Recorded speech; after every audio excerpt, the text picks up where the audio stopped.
Now, who is Og? There's a really big bed because Og is a giant. Behold, his bed was a bed of iron. It's because he's really heavy and it needs to be strong to support him. A particular tribe that were descendants of the Nephilim. The Nephilim, as we already talked about 2 weeks ago, they were the hybrid demonic offspring of watchers. Okay, Right Response Ministries explains Og of Bashan. I've been looking all over for an explanation about Og of Bashan. He is a descendant of the Nephilim, and I'm just super excited to dive into this and give my commentary all the way through. This is going to be so fun. Here we go. Are two different tribes that Israel conquered after having, the first tribes to be conquered after getting into the land of promise, Canaan, after crossing the Jordan River. So what are these two tribes that they're referring to? The Gibeonites saying, we saw what your God did to Egypt, and these other two Amorite tribes on the other side of the Jordan. So let's read just a little bit about this. And this wouldn't be underneath Joshua's command. Joshua was alive. He was probably integral in many different ways. But this is still when Moses is leading Israel. That there were moments, most of the conquests and battles with Israel, it comes through Joshua once they enter the land of Canaan. But there were certain battles that happened underneath Moses' leadership during this 40 years of wandering in the desert on the other side of the Jordan River. And here's a couple examples. Let's look at Numbers. Chapter 21, verses 31 through 35 says this. Israel lived in the land of the Amorites, and Moses sent to spy out Jazer, and they captured its villages and dispossessed the Amorites who were there. Then they turned and went up by the way to Bashan, and Og, the king of Bashan, came out against them, he and all his people, to battle at Edrei. But the Lord said to Og, the king of Bashan, or said to Moses, do not fear him, for I have given him into your hand, and all his people and his land. And you shall do to him as you did to Sihon, king of the Amorites, who lived at Heshbon. So they defeated him and his sons and all his people until he had no survivor left, and they possessed his land. Wow. Now, who is Og? Let's read one more cross-reference to get a little bit more details over this King Og. He's the king of Bashan. Deuteronomy chapter 3, verse 6 through 11, just focusing on verse 11, says this now. For only Og, the king of Bashan, was left of the remnant of the Rephaim. Behold, his bed was a bed of iron. It's because he's really heavy and it needs to be strong to support him. It was a bed of iron. Is it not in Rabbah of the Ammonites? 9 cubits was its length and 4 cubits its breadth, according to the common cubit. Now, a common cubit, just for reference, is about 1.5 feet, 18 inches. So when it says 9 cubits was its length, we're looking at 13.5 feet, 13.5 feet, wow. And 4 cubits as its width, we're looking at 6 feet wide. And again, the substance of the bed, not just its size, but its substance is made of iron. What the Bible's telling us, right, and a lot of evangelicals are too sophisticated to believe the Bible, but we do. We believe the Bible here at Covenant Bible Church. What the Bible's telling us is this. There's a really big bed because Og is a giant. Wow. Yeah, that's a big bed. 13.5 feet. He was a descendant of the Rephaim, I believe, which is a descendant of the Nephilim. That'll tell you there's a reason why God is having Moses and Joshua conquer these tribes, because they're descendants of the Nephilim and they are not made in the image of God if they are part of the Nephilim, I would say. Not in the metaphorical, proverbial sense. He had a giant intellect, or, a titan among men in terms of his, psychology and ability to contribute. No. I'm talking a giant, an actual giant. So we don't know his exact height, but we know that his bed, again, was 13.5 feet long. So you think of that and just apply the same kind of concept and principle with our beds today, right? If you have, a typical bed, whether it's, in terms of length, whether it's king or queen or full or twin or whatever it might be, it's usually about 6.5 inches long. Or 6.5 feet long. 6 feet 5 inches, something a little bit over 6 feet.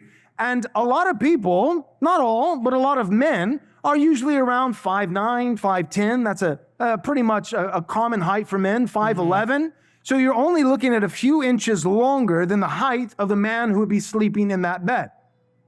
It's very possible, very likely that Og was a man who was about 13 feet tall.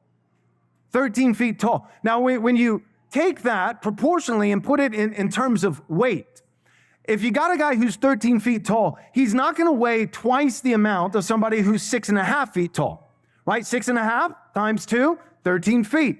Well, he may be twice the height, but he's going to be 4, 5, 6 times the weight of a man who is 6.5 feet tall. Because it's not just that he's double the height, but he's the same, slender. I mean, that'd be a beanpole. That'd be somebody who could just fall over with a gust of wind.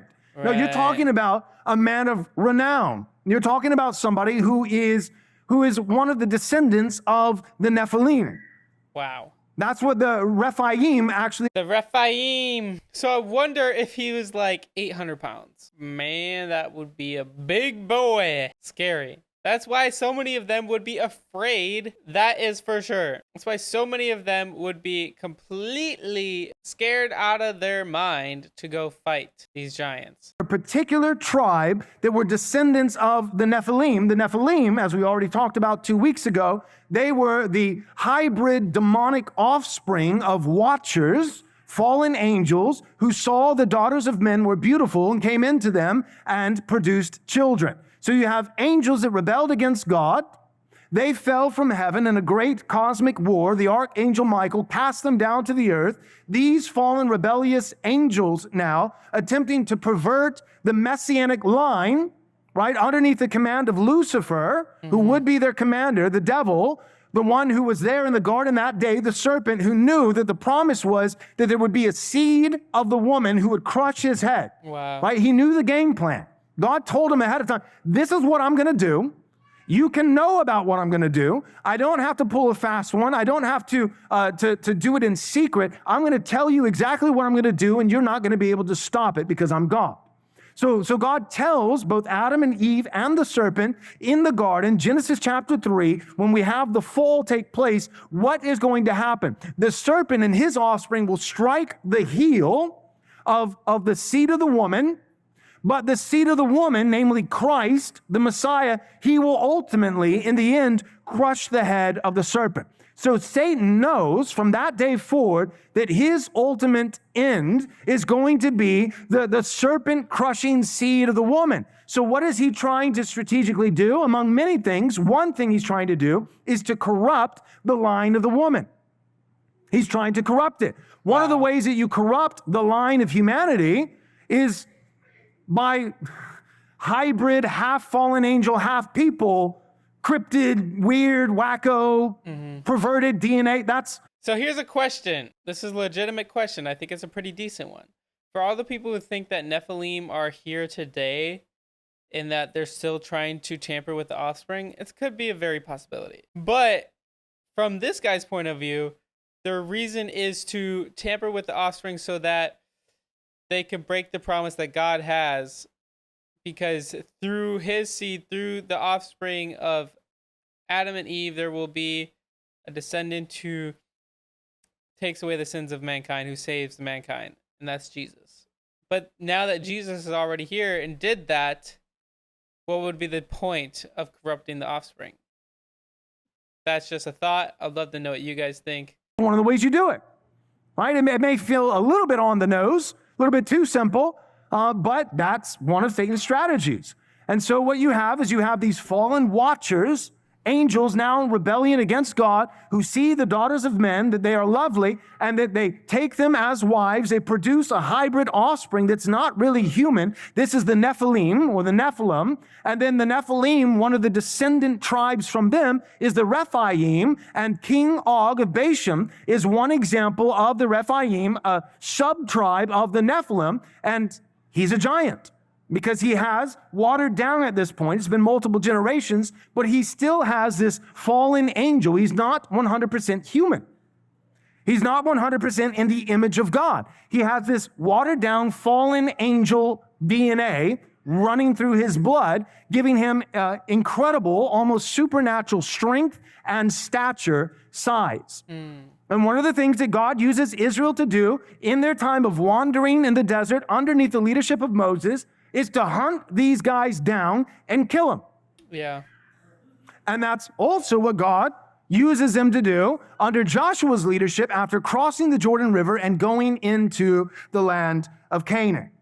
So back to the Gibeonite tribe in the beginning of our text today, they're saying it's not small things. They're saying the known superpower in the world at the time, Egypt, your God conquered. And not only that, but your God also took out two kings, two Amorite tribes. One of them, and I would argue both, but I don't have time to go into the other one, but one of them we know for a fact was Rephaim, a descendant sub-tribe of the Nephilim, and he was a giant, King Og. So your God has empowered your people Israel to take out Egypt, to take out this other Amorite tribe, and now to take out a second one, Og, who was a giant Rephaim king. We don't stand a chance.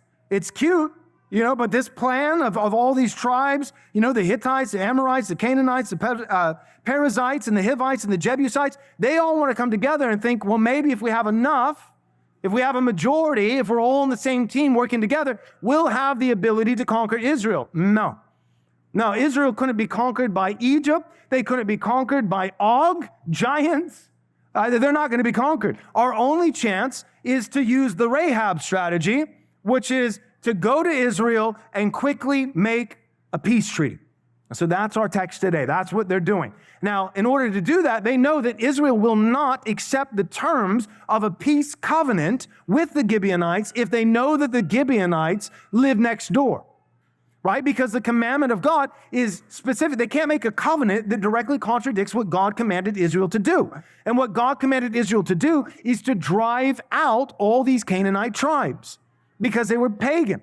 They worshiped false gods. Many, not all, but many of them also had corrupted bloodlines, as I've already covered, and I mean that in the literal sense, corrupted bloodlines. So some of them were bad people, and some of them were bad kind of people. They weren't even fully image bearers of the living God. Yeah. They weren't. I want to be clear. Don't ever use this as a chance to be racist, to say like, I am the pure bloodline of God, made in the image of God. No, all people here on earth are made in the image of God. Second thing, the other people were committing heinous crimes, worshiping, some people think, deities, fallen angels. Deities are other gods, the god of Moloch, the god of Baal, all those, and committing child sacrifice. Like, that's a real thing too. And that, my friend, is very, very sad, and that's why they had judgment coming towards them. Entirely human. And even the bad people that didn't have corrupted bloodlines, even in their cases, they were pagans worshiping false gods. They had filled up the fullness of their iniquity. That's what God says earlier to Abraham in the book of Genesis. Abraham he left the land of his father. He is wandering as a sojourner, and it uses that word in the book of Genesis. He's a sojourner in the land of Canaan. But then eventually they're taken out of Canaan because Abraham goes to Isaac, goes to Jacob, goes to Joseph.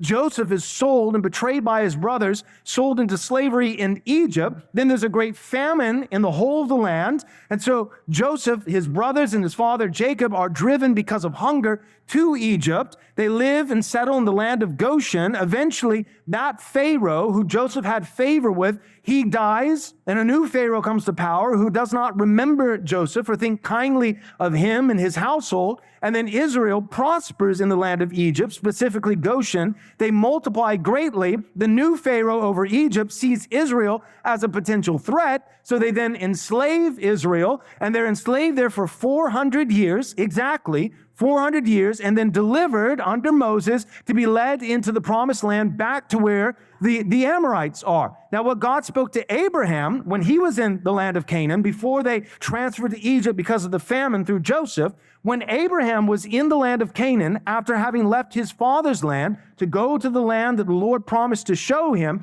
the Bible says he was a sojourner, a stranger, and an alien. So now we're going to go to one more place, I believe. He mentions King Og of Bashan. And his Rephaim line, King Og of Bashan, with the Rephaim, and then this other Amorite tribe, and all this under Moses before you even crossed the Jordan. They don't even mention, but they probably had knowledge, had heard. You also conquered after crossing the Jordan, Jericho and Ai. And so we don't think even if we team up with all the remaining tribes that are still alive in Canaan, all these other guys, they're forming an alliance, but we know that that is not going to pan out. It's not going to work. So what we're going to do is, under the art of deception, because we know you won't let us live if you know we live in the land, because God commanded you to drive out everyone in the land. But we're going to lie underneath a cloud of deception. We're going to pretend that we're coming from a far off distance. We're going to get you to bind yourself to us through an oath. You're going to make covenant with us. And here's what we know about you, Israel, because you serve Yahweh, that you are an oath-keeping people because you have a covenant-keeping God. Wow. Yeah, what an amazing lesson for us to trust in God and rely on Him and not try to do things on our own strength. Even though it may seem like it's not that big of a deal to, do a deal with someone or something that may not necessarily be a sin, but that's not what God has called you to do. And that's the problem. That's a lesson for all of us. So I encourage you. I hope this inspired you. Shout out to Right Response Ministries. I thought that was a really good explanation. Super fascinating. I'd love to know what you guys think in the comments below. But if you've never decided to follow Jesus, I encourage you to do that today. Know that He loves you. He's longing to have a relationship with you. In the description below, you can click a link to help you to decide to follow Jesus for the first time. I encourage you to do that today, guys. And always remember, Jesus loves you.